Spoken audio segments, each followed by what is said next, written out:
நள்ளிரவில் தனியாக வருபவர்களை குறிவைத்து செயின் பறிப்பு, பணப்பறிப்பு என ராபரியில் ஈடுபடுவதுதான் பழைய காலத்து பாணியாக இருந்தது. ஆனால் தற்போது பட்ட பகலில் எத்தனை கூட்டம் இருந்தாலும் கைவரிசை காட்டுவது சர்வ சாதாரணமாக மாறிவிட்டது. அதற்கு சான்றுதான் இந்த செயின் பறிப்பு கும்பல்.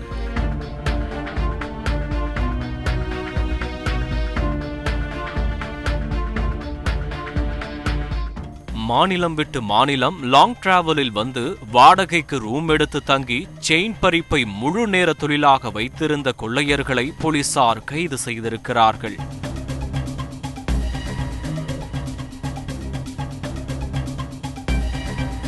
கடந்த சில நாட்களுக்கு முன்னதாக சென்னையைச் சேர்ந்த சுபாஷினி என்ற பெண் ஓட்டேரி ஸ்டீபன்சன் சாலை அருகே இருசக்கர வாகனத்தில் சென்று கொண்டிருந்த போது பைக்கில் வந்த 2 மர்ம நபர்கள் அவர் கழுத்தில் அணிந்திருந்த நகையை பறித்து சென்றிருக்கிறார்கள்.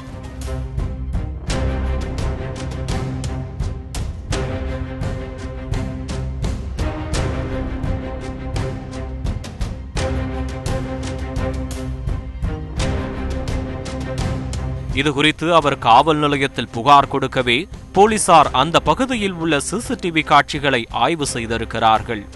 அப்போது ஒரு பிரியாணி கடையிலிருந்து இருசக்கர வாகனத்தில் கிளம்பிய அந்த பெண்ணை ஹெல்மெட் அணிந்த 2 நபர்கள் பின்தொடர்ந்து சென்று கொள்ளையடித்தது தெரிய வந்திருக்கிறது. அடுத்த சில மணி நேரத்தில் அதே நபர்கள் வேறு ஒரு பைக்கில் மற்றொரு இடத்திலும் செயின் பறிப்பில் ஈடுபட்டிருப்பதை போலீசார் கண்டுபிடித்திருக்கிறார்கள். இதனையடுத்து நடத்திய புலன் விசாரணையில் 3 வடமாநில இளைஞர்கள் சந்தேகத்திற்கிடமாக ரூம் எடுத்து தங்கியிருப்பதாகவும் தினமும் விதவிதமான பைக்கில் உலா வருவதாகவும் ரகசிய தகவல் கிடைத்திருக்கிறது. உடனே போலீசார் அவர்களை ரகசியமாக நோட்டமிட்டு ஓட்டேரி பனந்தோப்பு ரயில்வே காலனி அருகே மடக்கி பிடித்திருக்கிறார்கள். போலீசாரை பார்த்ததும் தப்பிக்க நினைத்ததால் கீழே விழுந்ததில் அவர்கள் கை உடைந்திருக்கிறது.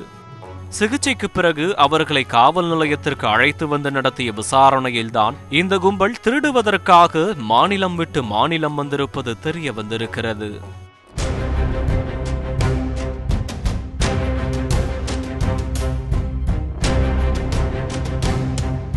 கைது செய்யப்பட்ட மூவருமே ஹரியானா மாநிலத்தைச் சேர்ந்தவர்கள்.